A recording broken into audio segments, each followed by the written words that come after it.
मयूरी श्रीवास्तव बात करेंगे वक्फ संशोधन बिल को लेकर। देखिए, आज दोपहर 12 बजे ये जो बिल है वो लोकसभा में पेश किया जाएगा, जहां संसदीय कार्य मंत्री किरण रिजिजू इस बिल को लोकसभा में पेश करेंगे और इसको लेकर देखिए तैयारियां भी जो हैं वो भरपूर देखने को मिलेंगी। आपको बता दें कि आज दोपहर करीब 12 बजे ये जो बिल है वो पेश किया जाएगा। इस बिल पर चर्चा के लिए 8 घंटे का जो समय है वो तय किया गया है, लेकिन सरकार ने कहा है अगर सदन की सहमति होगी तो चर्चा का वक्त बढ़ाया भी जा सकता है। सरकार की तरफ से आज ही चर्चा का जवाब भी दिया जाएगा। वहीं सत्तारूढ़ दल बीजेपी ने अपने सभी सांसदों के लिए व्हिप जारी कर दिया, सदन में मौजूद रहने को कहा गया है। इसी तरह से टीडीपी और जेडीयू ने भी अपने सांसदों को व्हिप जारी किया है। उधर वह बिल का विरोध करने के लिए विपक्ष भी पूरी तरह से लामबंद नजर आ रहा है। तो देखिए, आज सरकार जो है वो पूरी तैयारी में है। सदन में आर पार की लड़ाई देखने को मिलेगी, जहां एक तरफ सरकार पूरी कोशिश में है इस बिल को पास कराने के लिए, और बिल का क्या कुछ गणित है वो भी देखिए आप ग्राफिक्स के जरिए समझ सकते हैं। किस तरह से जो वह बिल का गणित है वो देखिए कि कौन सा दल है, किसे क्या समर्थन मिल रहा है, कितना विरोध हो रहा है, वो आप इस ग्राफिक्स के जरिए समझ सकते हैं।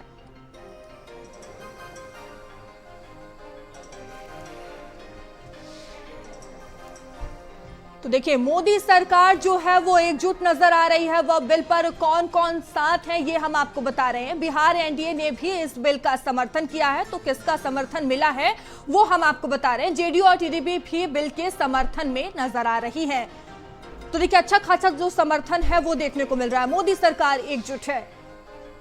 और देखिए, कांग्रेस की अगुवाई वाला विपक्ष खिलाफ नजर आ रहा है। विपक्ष की तरफ से लगातार इस बिल का जो है वो विरोध किया जा रहा है। राजद, टीएमसी और डीएमके, एआईएमआईएम सब और सपा इसके खिलाफ है। लगातार विरोध हो रहा है। All India Muslim personal law board इसके विरोध में है।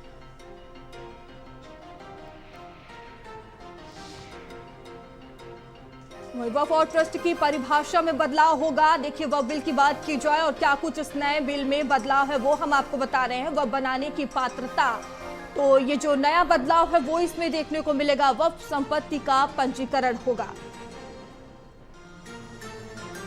तो वक्फ न्यायाधिकरण में भी संशोधन किया जाएगा। प्रमुख और ये जो बड़े बदलाव हैं वो इस बिल में देखने को मिलेगा। वक्फ बोर्ड में गैर मुस्लिम प्रतिनिधित्व होंगे।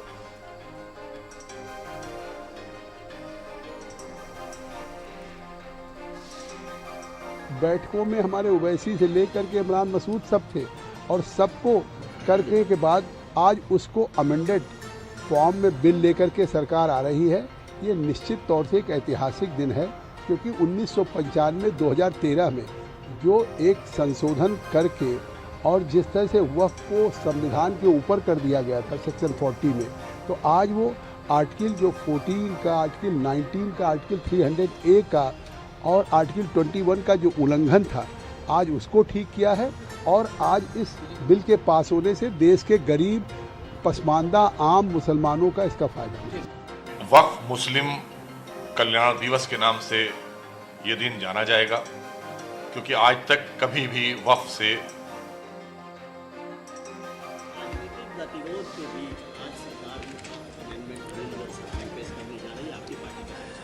हमारी पार्टी इसका विरोध करेगी। वोट पड़ेगा तब भी विरोध करेंगे। और जिन जिन लोगों के लिए ये बिल लाया जा रहा है उनकी बातों को तवज्जो न देना, अहमियत न देना, इससे बड़ी नाइंसाफ़ी क्या हो सकती है। और सच्चाई तो ये है कि भारतीय जनता पार्टी में वोट लेने के लिए, अपने आप को बड़ा नेता बनाने के लिए कौन खराब हिंदू है, कौन खराब फैसले ले सकता है, कौन ज़्यादा किसी को परेशान कर सकता है, इसमें मुकाबला चल रहा है केवल वोट बटोरने के लिए। और डॉक्टर राम मनोहर लोहिया ने कभी अपनी किताब हिंदू बनाम हिंदू में कहा था कि ये कई हजार सालों से ये झगड़ा चल रहा है, लड़ाई है कट्टरवादियों के बीच में, उदारवादियों के बीच में। वो भी आपको सब दिखाई दे रहा है सामने। सर, 3 पॉलिटिकल पार्टी से, खासकर जेडीयू, एलजेपी और टीडीपी से आप लोग कह रहे हैं कि अंतरात्मा की आवाज़ को देखकर आपको लगता है वो लोग समर्थन करेंगे या विरोध करेंगे? अंतरात्मा या जिस व्यक्ति को जिस कॉन्स्टिट्यूएंसी से जीत करके आता है, कम से कम उन लोगों की भावनाओं को समझना चाहिए। और भारतीय जनता पार्टी तो वो दल है, ज़मीन बस देख ले, इन्हें ज़मीन से बहुत प्यार है। उत्तर प्रदेश में हम लोगों ने देखा, आपने भी वो खबरें चलाई थी कि एक ही रात में 15 मिनट में कितना मुनाफा हो गया था। कोई चीज़ 2 करोड़ की थी, 16-17 करोड़ की बिक गई थी। रेलवे, डिफेंस, सबसे ज़्यादा ज़मीन है इनके पास। रेलवे को बेचा इन्होंने, डिफेंस की ज़मीनें बिकी हैं, और अब बचा है वक्फ बोर्ड, उसकी भी ज़मीन बेचने की तैयारी है। आगे से दिखावा कुछ और है, ये सब पर्दा है अपनी नाकामियों को छिपाने के लिए। हम लोग उत्तर प्रदेश में देख रहे हैं कई योजनाएं जो प्रधानमंत्री जी ने शुरू की थी, वो आज भी पूरी नहीं है। कभी अटल बिहारी वाजपेयी जी के नाम पर मेडिकल यूनिवर्सिटी बनाई गई थी, जो मेडिकल यूनिवर्सिटी बनकर के तैयार हो जाती और बड़े पैमाने पे और लाभ मिलता लोगों को, वो यूनिवर्सिटी नहीं बनी। प्रधानमंत्री से जो एक्सप्रेस वे उद्घाटन कराया गया था बुंदेलखंड, वो जिस दिन से उद्घाटन हुआ है उसके बाद से मेंटेनेंस चल रहा है। और फिर हमारे मुख्यमंत्री तो कहते हैं कि राजनीति हमारा पार्ट टाइम जॉब है, तो दिल्ली वाले हटाते क्यों नहीं ऐसे पार्ट टाइम जॉब वालों को?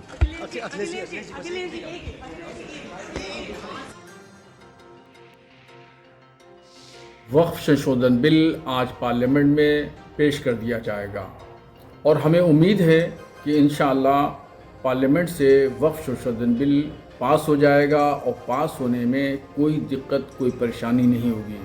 वक्फ संशोधन बिल से मुसलमानों को कोई ख़तरा नहीं है। मुस्लिम पर्सनल बोर्ड के लोग और सियासी जमातों के लोग मुसलमानों को डरा रहे हैं, बहका रहे हैं, अफवाहें फैला रहे हैं, गलतफहमियाँ पैदा कर रहे हैं, मगर मैं मुसलमानों को यकीन दहानी कराना चाहता हूँ कि उनकी न मस्जिदें छिनेगी, न ईदगाहें छिनेगी, न दरगाहें, न खानकाहें, न कब्रिस्तान, कुछ भी छिनने वाला नहीं है। वक्फ बिल आने का हम दिल की गहराइयों से स्वागत करते हैं। हमें अफसोस होता है कि देश के जितने भी वक्फ बोर्ड थे, उन्होंने गरीब मुसलमानों के लिए कोई काम नहीं किया। उन्होंने ना वक्फ की जमीनों पर अस्पताल बनवाए, ना स्कूल कॉलेजेस बनवाए, ना गरीबों के लिए मकान बनवाए। कोई भी काम गरीब मुसलमान के लिए नहीं हुआ। अफसोस होता है, बल्कि उल्टा हुआ कि वक्फ की जमीनों को पे कब्जा करा दिया गया, वक्फ की जमीनों को सस्ते दामों में बेच दिया गया। आज वक्त आ गया है, मुझे तो ऐसा लगता है कि जो लोग वक्फ बिल की मुखालफत कर रहे हैं, चाहे वो मुस्लिम पर्सनल बोर्ड हो या ओवैसी साहब हो, वो वक्फ माफियाओं का समर्थन कर रहे हैं। हमारी पार्टी तो बहुत महत्वपूर्ण पार्टी है लोकसभा में, इसका विरोध करेगी, शुरू से कर रही है, क्योंकि जो संशोधन किए गए हैं वो बिल्कुल डिक्टेटोरियल हैं, संपत्ति को हड़पने के लिए हैं और संविधान के खिलाफ है। मौलिक अधिकारों में ये आर्टिकल 26 में है कि माइनॉरिटीज़ को अपने रिलीजियस मैटर्स को खुद मैनेज करने का अधिकार होगा, उसमें कोई हस्तक्षेप नहीं कर दिया। अरे तो वो तो बहुमत में है, तो वो तो 2 दिन करें, 3 दिन करें, 4 दिन करें, पास तो करा ही लें। लेकिन हमारा तो ये है कि हम बहस करके सारा देश तो जाने कि क्या कर रहे हैं, ये कर रही है, विरोध करेगी क्या? नई बात थोड़ी। जेपीसी में किया, आप माने? आप पार्लियामेंट में करेंगे, आप मानेंगे? मोदी जी सौगात दे रहे हैं, मैं प्रधानमंत्री जी से आग्रह करूंगा, इतना जुल्म मत करिए, ये मुसलमान के ऊपर जुल्म है, इतना जुल्म मत करिए। हमारे पूर्वजों ने ये प्रॉपर्टी इसलिए वक्त की थी कि हम लोग अपने बच्चों के लिए, यतीमों के लिए, मिस्कीनों के लिए, गरीबों के लिए इसका इस्तेमाल किया जा सके। हमने बार बार, हम आपके माध्यम से बार बार आग्रह कर रहे हैं, जो कह रहे हैं कि हमने मनवा लिया है, मैंने पूरे के पूरे प्रावधान बता दिए। एक्ट को पढ़वाइए, आपके पास पूरा तंत्र है, आप समझिए।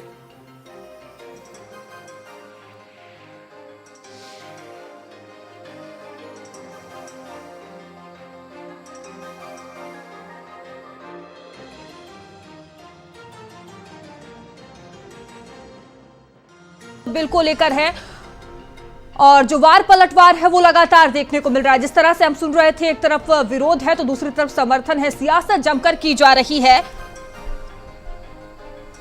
और यही आज हमारा चर्चा का विषय भी है। और इस पर चर्चा करने के लिए मेरे साथ मेहमान भी जुड़ चुके हैं, तो मेहमानों का भी मैं परिचय करा देती हूं। जहां संजय सिंह भारतीय जनता पार्टी से अपना पक्ष रखेंगे और मोहम्मद आजम खान प्रवक्ता हैं, समाजवादी पार्टी से अपना पक्ष रखेंगे। मौलाना शहाबुद्दीन रजवी हैं जहां AIMJ के राष्ट्रीय अध्यक्ष हैं वो अपना पक्ष रखेंगे। मौलाना सुफियान निजामी मुस्लिम धर्मगुरु हैं और विकास त्यागी अधिवक्ता सुप्रीम कोर्ट हमारे साथ जुड़े हुए हैं। आप सभी का एक बार बहुत स्वागत है भारत समाचार पर। सबसे पहले संजय जी मैं आपके पास आऊंगी। देखिए, बिना आरोप प्रत्यारोप के सबसे पहले तो आप ये बता दें कि ये बिल इतना जरूरी क्या है, सरकार की मंशा क्या है इस बिल को लेकर। जी, मैं तो सबसे पहले अपने मौलाना शहाबुद्दीन जी का इस्तकबाल करूंगा, उनको बहुत बहुत धन्यवाद दूंगा। उन्होंने सच्चाई कह दी कि और इस बात को जो तथाकथित सेकुलर पार्टियां हैं और जो वक्फ बिल के लिए छाती पीटते घूम रहे हैं all India Muslim personal board और तमाम मौलाना ओवैसी जैसे, उनको शहाबुद्दीन जी की बात को बहुत गौर से सुनना चाहिए। ऐसे जो वास्तव में जो हित की बात कह रहे हैं उनको सुने समाज के लोग। उन्होंने कहा कि किसी को कोई खतरा नहीं है। खतरा तो वास्तव में जो अशराफिया एक वर्ग है, जो अपर क्लास मुसलमान है, अपर कास्ट मुसलमान है, जो राजनीति इस देश में कर रहे हैं, और कुछ ऐसे मौलाना हैं जिनकी बड़ी बड़ी दुकानें चलती हैं, उनको खतरा है इसमें। उनकी दुकानें बंद हो जाएंगी। गरीब मुसलमान को जो अजलाफ है, जिसके बारे में डॉक्टर भीमराव अंबेडकर ने अपनी किताब में बहुत विस्तार से कहा है, उनको कोई उनके नाम पर ठगी का काम चल रहा था इस देश के अंदर। आज मैं समझता हूं कि मोदी जी की सरकार के द्वारा, मोदी जी के द्वारा एक बहुत न्याय का काम किया जाएगा, जब गरीब मुसलमानों की, जिनके हित की ये लोग बात करते थे, जिनको डरा डरा के जिंदा रखते थे, आज वास्तव में उनके हित का संरक्षण का काम होगा। बाकी तो मैं आपके टीवी चैनल के माध्यम से कुछ बात बताना चाहता हूं। अभी उत्तर प्रदेश में जब जेपीसी की टीम आई थी, उत्तर प्रदेश शासन ने उनको रिपोर्ट दी थी 57,792 सरकारी संपत्तियों पर वक्फ बोर्ड का अवैध कब्जा है, जिसमें 11,712 एकड़ सरकारी संपत्ति है। अब बताइए, क्या वक्फ बोर्ड सरकारी संपत्तियों को भी कब्जा करेगा? ये इसमें शाहजहानपुर, रामपुर, अयोध्या, जौनपुर, बरेली सब अवैध कब्जा है वक्फ बोर्ड का। दूसरी बात, मैं और बात करता हूं, अब शहाबुद्दीन जी से अपने को कनेक्ट कर लेता हूं इस डिबेट में। भारत में 8,72,334 वक्फ संपत्तियां हैं। जरा गौर से हमारे देश के मुस्लिम भाई, जो गरीब मुस्लिम भाई हैं, जो अजलाफ भाई हैं, जो शोषित वंचित वर्ग है मुसलमानों का, जिनके नाम पर अशराफ मौज मस्ती करते आ रहे हैं अपर कास्ट मुसलमान, वो गौर से सुन लें इस बात को कि 8,72,334 संपत्तियों में 52% संपत्तियां कृषि, आवास और दुकानों की है। क्या ये मजहबी संपत्ति होगी? क्या ये इबादत की जगह है? क्या खेत में इबादत होती है? दूसरी बात मैं कहना चाहता हूं, जो 52% के अलावा 48% है, ये बात बहुत गौर से सुनने वाली बात है। जो शेष बची 48% में 40% कब्रिस्तान की जमीन है। तो मतलब आप ये समझ लीजिए 8,72,000 में कुल 30% जमीन जो है वो मजहब के इस्तेमाल के लिए, मस्जिद और उनके लिए है। और फिर जो वक्फ बोर्ड आ रहा है, ये जो संशोधन बिल आ रहा है, इसमें हमारी जो जेडीयू और टीडीपी थी, जिनके ऊपर बहुत मौलानाओं ने दबाव बनाया और सेकुलर पार्टियों ने दबाव बनाया कि हम, और धमका भी रहे थे कि हम आपको देख लेंगे, आपके पास चुनाव होने वाले हैं, तो उनकी कुछ बातें थी। अब अभी आप डिबेट में बात आएगी तो मैं रखूंगा। उनको सरकार ने सब एड्रेस किया है। जो पुरानी संपत्तियां हैं उनको सरकार नहीं छू रही है, लेकिन हाँ, आने वाले दिनों में जो हो रहे थे उस पर, अब क्योंकि विस्तार से आपकी डिबेट में चर्चाएं होनी है, मैं इस पक्ष ठीक है, मैं आपका जवाब दूंगी। आजम खान जी है हमारे साथ समाजवादी पार्टी से। सर, आप लोगों को तो हितैषी बताया जाता है मुस्लिम समाज का। अगर ये बिल पारदर्शिता के लिए है तो आखिर इसका विरोध इतना क्यों हो रहा है? क्या सही नहीं है इस बिल में? देखिए मयूरी जी, सबसे बड़ी बात है कि भाजपा झूठ को इतनी बार बोलती है कि वो झूठ सच लगने लगा है। जितने आंकड़े इन्होंने अभी दिए संजय जी ने, सारे आंकड़े झूठे हैं। 57,000 संपत्तियां वक्फ बोर्ड के कब्जे में है, ये भी आंकड़ा झूठा है, बल्कि वक्फ बोर्ड की संपत्तियां सरकार के कब्जे में। पहले आप ये जवाब दे दीजिए कि आखिर इसका विरोड क्यों है। ठीक है, बात रखिएगा, बात रखिएगा। पहले जो इन्होंने पहले इन्होंने जो आरोप लगाए हैं, वक्फ बोर्ड की संपत्तियां सरकार के कब्जे में, यही तो लड़ाई मेन है। अच्छा, दूसरी सरकार मुसलमान है ना? मुसलमान है, बिल्कुल है। ठीक है संजय जी, आजम जी, देखिए प्लीज। बिल्कुल झूठ, बिल्कुल आप झूठ बोल रहे हैं। कोई आंकड़े नहीं आपको इनके डील से खारिज कर देना चाहिए। सुनिए, कोई जांच बता दीजिए आप झूठे कोई हैं। जांच बता दीजिए, कौन सी जांच 8 साल में उत्तर प्रदेश सरकार ने करी है, ये बता दीजिए। कौन सी जांच करी है, कौन सी जांच करी है बताइए, कौन सी, कोई कमेटी बनाई है, कोई सीबीआई जांच कराई है, कौन सी जांच कराई है, कोई जांच नहीं कराई है। आजम जी जो मैंने आपसे सवाल किया वो जवाब दे दीजिए ना, कि आखिर इसका विरोध समाजवादी पार्टी क्यों कर रही है, क्या इसमें गलत लग रहा है? सबसे बड़ी प्रॉब्लम जो है, जो इन्होंने कहा पहला झूठ कि ट्रिब्यूनल के बाद हाई कोर्ट नहीं जा सकते हैं, ये नंबर 1 पे झूठ है। और रिव्यू पिटीशन ऑलरेडी अलाउ थी, अब अपील अलाउ हो जाएगी तो उससे कोई वो नहीं, फर्क नहीं पड़ने वाला। भारत सरकार के ट्रिब्यूनल जो बनाता है उसमें एसजेएस लोग होते हैं, यानी एडीजे लोग होते हैं, जज उत्तर प्रदेश सरकार ही नियुक्त करती है, कहाँ वो है। इसलिए हम लोग ये कह रहे हैं कि ट्रिब्यूनल में छेड़छाड़ कर रहे हैं, रजिस्ट्रेशन में छेड़छाड़ कर रहे हैं। संपत्तियां पहले भी रजिस्टर्ड होती हैं, अब भी रजिस्टर्ड होंगी, पहले भी इंक्वायरी होती थी, तो ये सिर्फ और सिर्फ झूठ परोस रहे हैं। दूसरी बात, जब मुस्लिम समाज कह रहा है कि उसके प्रबंधन की जिम्मेदारी उसकी है, ये बताएं क्या सिख गुरुद्वारा कमेटी में गैर मुस्लिम मुस्लिम डालेंगे क्या, गैर सिख डालेंगे क्या? जो जितने हिंदू अमेंडमेंट बोर्ड, जितने बोर्ड्स हैं, क्या उसमें कोई गैर मुस्लिम गैर हिंदू है क्या? अभी तिरुपति मंदिर ने अपने प्रबंधन के साथ साथ अपने जो नौकरी कर रहे थे उनको, गैर हिंदुओं को निकाल दिया। एक तरफ गैर हिंदू निकाले जा रहे हैं, दूसरे तरफ गैर मुस्लिम लाए जा रहे हैं, ये कौन सी पॉलिसी भाई? तो आपने तिरुपति पे कोई आरोप लगाया क्या कि तिरुपति मंदिर ने ये गलत किया? मैं जवाब दूंगा। ठीक है, जल्दी जवाब दीजिए, फिर दूसरे गेस्ट पे जाएंगे। जल्दी जवाब दीजिए। इस देश के अंदर एक झूठ का नैरेटिव बिल्ड किया जाता है। वो ओवैसी से लेकर जो हमारे सामने प्रवक्ता महोदय बैठे हैं, जो अपने को ईमान वाले बोलते हैं, अभी खुला झूठ बोल रहे थे। जेपीसी की कमेटी आई थी, उसके सामने ये आंकड़े पेश किए थे, जब आप लोग जानते नहीं। और सरकार झूठे आंकड़े, अरे आप भाई, आप संजय जी, सुनिए, मैं उस पर बहस नहीं करूंगा। आप सच्चे हैं, चलिए मान लिया मैंने। आप झूठ बोल के सच को करना चाह रहे, चलिए। आपसे मैं ये पूछना चाहता हूं, आप लोग बार बार मंदिर का नाम ले रहे हैं, ये वक्फ बोर्ड के अंदर की बात हो रही है, ना कि मस्जिद के मेंटेनेंस की बात हो रही है। आप लोग क्या बकवास करते हैं? आप लोग क्या बकवास करते हैं? आपकी मस्जिद में कोई इंटरव्यू नहीं कर रहा है, आपकी मस्जिद में कोई जा रहा है, आप क्या बकवास करते हैं? नॉलेज नहीं है, मंदिर में क्यों घुसने देंगे आपको? आपको मंदिर में क्यों घुसने देंगे? क्यों घुसने देंगे आपको? नापाक लोगों को मंदिर में क्यों आने देंगे? नापाक लोगों को मंदिर में क्यों आने देंगे? नापाक लोगों को मंदिर में नहीं आने देंगे। वक्फ बोर्ड का आपकी मस्जिद में हम नहीं दखलंदाजी कर रहे। वक्फ बोर्ड और मस्जिद अलग है। बकवास मत बंद करिए, बकवास बंद करिए, गलत बात बोल रहे हैं, बंद करिए, झूठ बोल रहे हैं, झूठ बोलने की जिम्मेदारी ठीक है। मैं आपसे सिर्फ आप लोगों की प्रतिक्रिया मैंने मांगी थी, और भी मेहमान है मेरे साथ। हर एक पहलुओं से इस बिल को समझना जरूरी है, कानून की नजर से भी देखना जरूरी है। विकास त्यागी जी है हमारे साथ है, ठीक है। संजय जी शांत हो जाइए, ठीक है, शांत हो जाइए, आपको बताऊंगी। प्लीज देखिए, आपके बाप का भारत है। बिल्कुल है, बिल्कुल है, बिल्कुल हमारे बाप का भारत है, आपके बाप का नहीं है। ऐसा ना करें कि आपको म्यूट करना पड़ जाए, म्यूट करना पड़ जाए। यही तो चाहते हैं आप।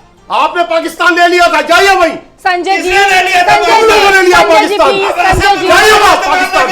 संजय जी, चैनल में बैठे, संजय जी माइक डाउन करवा देंगे। आजम जी माइक डाउन हो जाएगा अगर आप लोग इस तरह से चर्चा करेंगे। देखिए पहली बात आप लोग, पहली बात संजय जी, आजम जी प्लीज, बोलने के लिए माफी मांगी आप पहले। आजम जी आप लोग इस तरह लड़ने आप नहीं बैठे। देखिए इस तरह चर्चा नहीं हो पाती है। और संजय जी भाषा की मर्यादा बनाए रखें, मैं यही कहूंगी, इस तरह चर्चा नहीं होती है। ठीक है आजम जी, मैं बोल रही हूँ, 1 मिनट के लिए आप लोग शांत हो जाइए। और भी मेहमान है हमारे साथ। देखिए हर एक पहलू को इस बिल को लेकर जानना जरूरी है। और विकास त्यागी जी है, अधिवक्ता है सुप्रीम कोर्ट से। सर, ये वक्फ संशोधन बिल को किस तरह से देखा जाए, कानून के दृष्टिकोण से इसे किस तरह से आप देख रहे हैं? जी मैडम, पहले तो एक नाम करेक्शन कर लीजिए, मैं विकास त्यागी नहीं, प्रमोद कुमार एडवोकेट। ठीक है, माफ कीजिएगा, मेरे पास जो नाम है आपका, ठीक है, माफ कीजिएगा जी। हाँ, देखिए ये वक्फ जो बिल अभी आ रहा है अमेंडमेंट जो 2024 का, इस पर काफी रिसर्च किया गया है। और ये मैं आपको बता दूं, कानूनी रूप से और इसका विस्तार रूप से ये समझिए पूरे मुस्लिम समाज के लिए बहुत बड़ा वरदान है। आप देखिएगा कि ये वक्फ जो था 1995 में, उसके बाद जो इसको बहुत ही वाइड रूप में अमेंडमेंट किया गया था 2013 में, जिसमें आपको मनमोहन सिंह की सरकार थी और उन्होंने एक तरह से पूरी स्वायत्ता दे दिया था वक्फ बोर्ड को।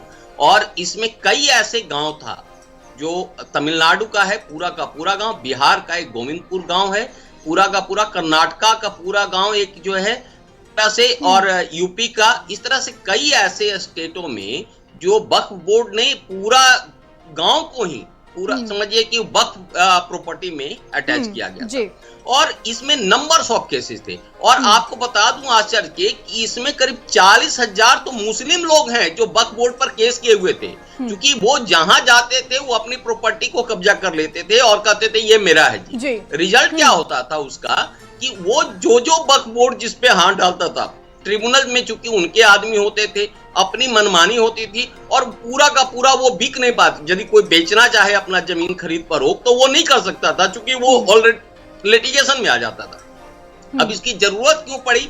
आप देखिए कि जो इतना ह्यूज प्रॉपर्टी है वक्त के पास, मतलब हजारों करोड़ लाखों करोड़ जिसको कह सकते हैं कि प्रॉपर्टी है, उसमें आज जो है बड़े बड़े वहां शेष नाग बैठे हुए हैं जो मुस्लिम के जो है बड़े बड़े लोग हैं, और वहां पे जो है कोई 1 रुपए का महीना का किराया दे रहे हैं। आप दिल्ली में देख लीजिए जितनी बड़ी बड़ी मस्जिदें हैं उसके आप आगे में देखिएगा दुकान हो रहा है। इवन आपको मैं बता रहा हूं जो आपको जामा मस्जिद है, जामा मस्जिद के नीचे में देखिए मीना बाजार है, और ऐसे लाखों जो है वहां पे दुकानें हैं, और उसकी किराया पता है क्या है? आज के डेट में एक दुकान का करीब लाखों में किराया है और वो 1 रुपया दे रहे हैं। और वो जा कहां रहा है पैसा?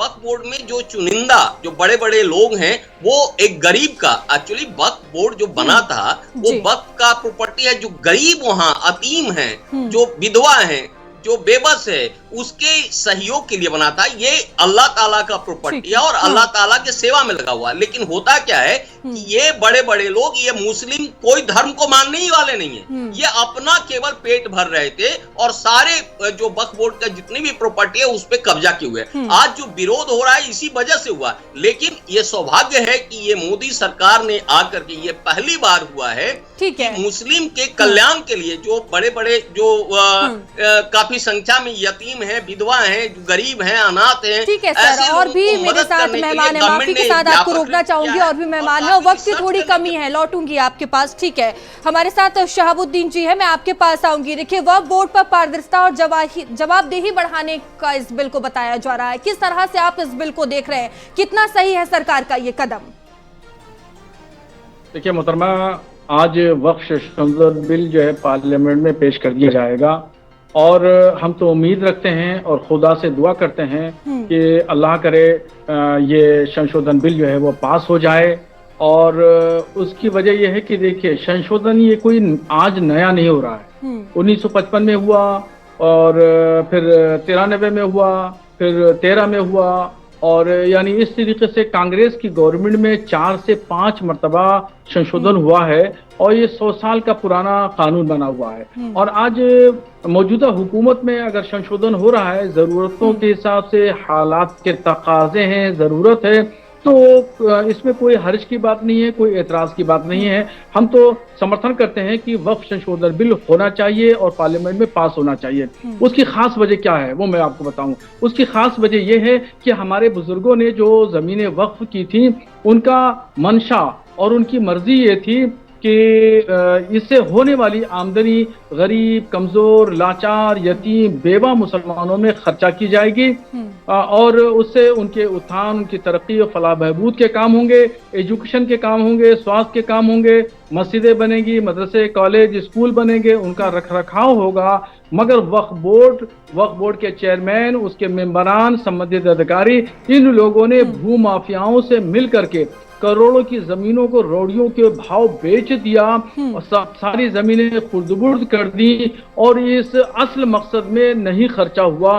गरीब मुसलमान आज भी गरीब है, कमजोर मुसलमान आज भी कमजोर है, उसकी मुसलमानों के लिए एक पैसा भी खर्चा नहीं किया गया। ये वक्फ बोर्ड दरअसल करप्शन का अड्डा बन चुके हैं। अभी संजय सिंह साहब ने जो आंकड़े बताए, उनके आंकड़े बिल्कुल ठीक हैं और बिल्कुल दुरुस्त आंकड़े हैं। मैं दावे से कहता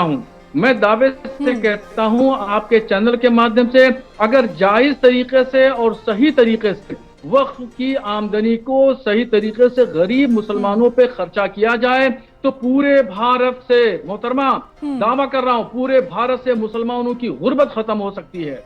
ठीक और है। तालीमी मैदान में मुसलमान पिछड़ा है। मुसलमान के बच्चे बच्चियां पिछड़ी हुई तालीम से, उसकी असल वजह गुर्बत है।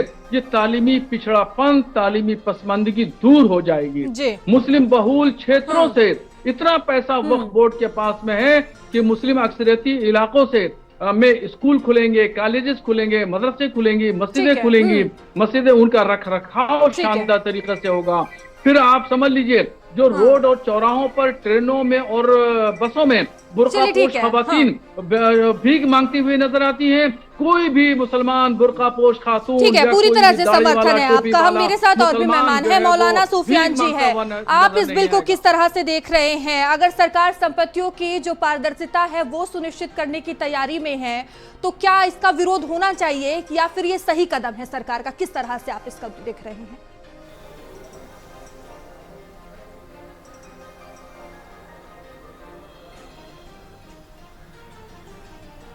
देखिए मैडम, अभी हमसे पहले बहुत से प्रवक्ताओं ने वक्फ अमेंडमेंट बिल की हिमायत का ऐलान किया है और ये बावर कराने की कोशिश की गई है कि गोया कि बस ये बिल आते ही मुसलमान तालीम और तरक्की की राहों पर गामजन हो जाएगा। पिछले 10 साल से हमने देखा है कि मुसलमानों के साथ क्या किया गया है। माइनॉरिटी का बजट किस तरह से कम किया गया, मौलाना आज़ाद स्कॉलरशिप बंद कर दी गई, तालीमी बजट जो था वो कम कर दिया गया और फिर झूठ पर झूठ की बुनियाद ये है कि एक आंकड़ा पेश किया जा रहा है कि इससे मुसलमानों का अपलिफ्टमेंट होगा। जहाँ जितने भी प्रवक्ता बैठे हैं जो भारतीय जनता पार्टी की हिमायत में हैं, उनसे ज़रा पूछिए कोई एक ऐसा अमेंडमेंट इसमें बता दें कि जिससे मुसलमानों का उत्थान होने वाला है। अभी ये मौलाना साहब ने बड़ी लंबी चौड़ी गुफ्तगू की और हिमायत में बड़ा दावा किया। इनसे ज़रा पूछें कि क्या मस्जिदें इसलिए बनाई जाती हैं कि वहाँ पर गरीब, यतीम, मिस्कीन बच्चों का उत्थान किया जाए, या कब्रिस्तान इसलिए बनाए जाते हैं कि वहाँ पर उसका उत्थान किया जाए? अभी तो संजय सिंह साहब ने एक बात, अपनी नियत को साफ जाहिर कर दिया कि भाई आपके लिए ये मुल्क है ही नहीं, आप तो पाकिस्तान चले जाइए। आपको पाकिस्तान दे दिया गया। अभी इन्होंने अपनी नियत का ऐलान किया है और अपनी नियत जाहिर कर दी है यहाँ। और फिर दूसरी बात ये कही कि साहब वो सरकारी ज़मीनों पर वक्फ बोर्ड ने यानी मुसलमानों ने कब्जा कर रखा है, इसलिए ये बिल लाया जा रहा है ताकि सरकारी संपत्तियों को खाली कराया जाए और सरकारी संपत्ति जो वक्फ बोर्ड के दायरे में आती है उनको खाली करा दिया जाए। तो ये तो नियत से जाहिर हो रहा है कि आपकी नियत और मंशा क्या है। मंशा सिर्फ ये है कि मुसलमानों की जमीनों को, जो उनके बाप दादा की जमीन है, बुजुर्गों की जमीन है, जो मुसलमानों की तरक्की और तामीर के लिए दी गई है, वो छीन लिया जाए। आपसे एक सवाल पूछना चाहिए। आऊंगी संजय जी, आप दीजिएगा जवाब। कैसे नहीं होगा मैडम? देखिए यहाँ पर सिर्फ संपत्ति पर नजर रखने की बात सामने आई है। बनी हुई है तो वक्फ बाय यूजर, एक मिनट मैम, एक मिनट मुझे अपनी बात रख लेने दीजिए। एक मिनट मैम, बिल्कुल अपनी बात रखिए आप। वक्फ बाय यूजर को आप खत्म करने की बात कर रहे हैं। वक्फ बाय यूजर क्या है? सैकड़ों साल से एक मस्जिद है, एक मदरसा है, कब्रिस्तान है। आपने कहा वक्फ बाय यूजर हम खत्म कर देंगे। कोई धार्मिक आजादी का उल्लंघन नहीं होगा सर, पहले ही यही बताया जा रहा है, सिर्फ संपत्तियों पर नजर रखी जाएगी। आप कह रही हैं कि, फिर मैं वही बात कह रही हूँ सर, कोई आजादी उल्लंघन नहीं होगा, कोई भी धार्मिक आजादी उल्लंघन नहीं होगा। आपके कहने से नहीं होगा। जरा 44 अमेंडमेंट और सरकार का ये साफ तौर पर यही कहना है। सिर्फ 44 अमेंडमेंट आप पढ़िए। उन 44 अमेंडमेंट में अगर आपको सर बीजेपी की हिमायत में यहाँ डिबेट करनी है तो आपको मुबारक हो। अगर आपको मुसलमानों की भी बात सुननी है तो आप सुनिए, वरना मेरे पास ना वक्त है ना आपके पास वक्त है। अगर आपको गुणगान करने के लिए आपने ये डिबेट की है तो आप गुणगान कर लीजिए और आप पार्लियामेंट से पहले ही बिल को पास कर दीजिए। और अगर आपको मुसलमानों के ये चंद मुसलमानों के नाम पर जो कठपुतलियां आपने बढ़ाई हैं, ये मुसलमानों के मैडम, सर आप अपनी बात रख दीजिए, किसे बैठाया गया ये मत बताइए, आप ये अपनी बात रख दीजिए, आपको ये बताने के लिए नहीं बैठाया गया। सर आप जवाब दीजिए। चलता है तो इनकी जबान पर ताला क्यों लग जाता है? नहीं देख सकते आईना, इनकी जबान पर ताला क्यों लग जाता है? आईना जब मुसलमानों के घरों पर बुलडोजर चलता है तो इनकी जबान पर ताला क्यों लग जाता है? आईना दिखा रहा हूँ आपको, आज जो है आईना दिखा रहा हूँ, आईना देखने से आईना मत दिखाइए। संजय सिंह साहब, आप तो मुसलमानों को पाकिस्तान भेज रहे हैं। मैं जवाब दूंगा आपको। जी मैं जवाब दूंगा। मुसलमानों को पाकिस्तान भेज रहे हैं। नहीं, मैं जवाब दूंगा। आप तो मुसलमानों को पाकिस्तान भेज रहे हैं। अभी आपको क्या जवाब दूंगा निजामी साहब, आप बेचैन हो जाएंगे। अभी अब जवाब सुनिएगा मेरा। आप मैं बात करूं? हाँ संजय जी आप अपनी बात रखिए। निजामी साहब, मैं उन मुसलमानों की बात कर रहा हूं जो देश के हिमायती नहीं है, जो गरीबों के हिमायती नहीं है। यहाँ दो मुसलमान बैठे हैं, शहाबुद्दीन साहब मेरे साथ डिबेट कर चुके हैं और मेरी इनसे बहुत बड़ी बड़ी झड़प भी हो चुकी है चैनलों के ऊपर, और पूरा मतलब विरोध। सुनिए आप सुनिए अरे निजामी साहब सुनिए, मैं बोल नहीं रहा। देखिए यहाँ डिफरेंस ऑफ ओपिनियन साफ नजर आ गई। मैंने अरे निजामी साहब सुन लीजिए, अरे सुन लीजिए, यही चैनल पे साफ पता चल गया अशराफ और जो दबे कुचले मुसलमान हैं, किस तरह से अशराफ जो 10% इस देश के अंदर अपर कास्ट मुसलमान जो अजलाफ है, मुझे लगता है शहाबुद्दीन साहब उसी वर्ग को रिप्रेजेंट करते हैं। उनकी आवाज किस तरह से दबाने का आप लोग काम करते हैं, आपकी जो दादागिरी चलती है, जो आप लोगों की गुंडागर्दी है, वो अब इस देश के अंदर नहीं चलेगी। दूसरी मेरी बात सुन लीजिए, मैंने उन मुसलमानों, अरे सुन लीजिए मेरी सुन लीजिए, लड़ाई तो सामने आ गई। अशराफ अजलाफ की लड़ाई इतने बड़े टीवी चैनल पर दिख रही है। आप लोग किस तरह से दबे कुचले मुसलमानों को दबाते हैं वो सामने जाहिर हो गया है। आप एक्सपोज हो गए निजामी साहब, आप बड़े मुसलमान हैं, आप हाई कास्ट मुसलमान हैं, ये तो बिल्कुल ठीक है लौटेंगे। ठीक है, जो दुनिया में सबसे ज्यादा गरीब मुसलमानों का संख्या हिंदुस्तान में है, उसका चिंता सबको होना चाहिए। और ये चिंता नरेंद्र मोदी जी ने किया है, हमारा सरकार ने किया है। और साथ साथ जो वक्फ बोर्ड ने कई सदियों तक, कई सालों तक जो मिसयूज किया है, अधिकार को गलत तरीके से इस्तेमाल किया है और गरीबों का जायदाद लूटा है, उसमें भी रोकने का काम हम कर रहे हैं। देश हित में है और हम पुनः सब पॉलिटिकल पार्टी को अपील करते हैं कि देश हित में सब बिल को सपोर्ट करना चाहिए। अगर विरोध करते हैं तो तर्क रख के विरोध करें, ऐसे झूठे बातें करके विरोध ना करें। Certain organizations, certain political parties are still resorting to fear mongering. All India Muslim Personnel Law Board would be addressing a platform. Yes, I am aware of that. Some of the leaders, including some of the religious leaders, are also misguiding the innocent Muslims. Misguidance leads to nowhere. It will be exposed because a year back, same campaign was launched. When the CAA bill was introduced, the same people said that the CAA is to snatch the citizenship status of the Muslims. But it's been now a year. Nothing such has happened. आपने देखा होगा CAA के समय में कहा था ना कि CAA सिटीजनशिप अमेंडमेंट जो बिल आए थे, कहा कि ये मुसलमानों का जो उसका पहचान है उस पे अटैक किया जा रहा है। मुसलमानों का जो सिटीजनशिप स्टेटस है, नागरिकता है, वो छीन जाएंगे। इस तरह का उन्होंने एक प्रोपेगेंडा किया था, वो तो एक्सपोज हो गया। सीए लागू हो गया, किसी मुसलमान का कोई नागरिकता छीना है क्या? बिल्कुल नहीं है। तो अभी भी ऐसे ही होगा। ये बिल पारित होने के बाद जो लोग इसको विरोध कर रहे हैं वो खुद पछताएंगे। संजय जी आप अपनी बात रख रहे थे। देखिए आपकी तरफ से ये जो बिल है लाया जा रहा है, लेकिन विपक्ष इसे लगातार बता रहा है कि जो एक विशेष समुदाय है, मुस्लिम समाज के अधिकारों पर हस्तक्षेप इसे बता रहा है। देखिए मयूरी जी, इस लड़ाई को समझने की कोशिश करिए। जो मैं कह रहा हूं, जिसपे निजामी साहब मुझे कह रहे हैं कि देखिए इन्होंने अपने मंसूबे जाहिर कर दिए, थोड़ी डिबेट लंबी हो जाएगी, कहिए तो मैं उन बातों को कह दूं, नहीं तो मेन मुद्दे पे आ जाऊं मैं।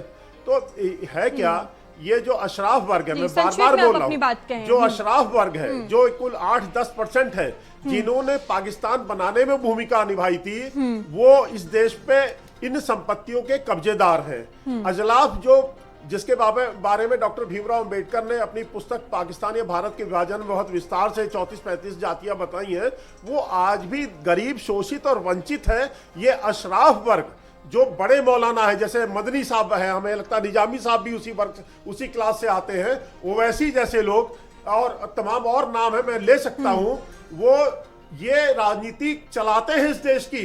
ये जो सेकुलर राजनीति है उसके कर्णधार हैं ये लोग। और इसके बारे में भी डॉक्टर भीमराव अंबेडकर ने बहुत स्पष्ट रूप से कहा। उन्होंने कहा, अभी निजामी साहब को और बुरा लग जाएगा, उन्होंने कहा कि भारत का मुसलमान सेकुलर नहीं होता, वो धर्मनिरपेक्षता पे नहीं चलता है। क्योंकि उसका रीजन बताया, क्योंकि भारत के मुसलमानों की राजनीति इस देश के मौलाना चलाते हैं। तो इसलिए सेकुलर नहीं जी। होती है।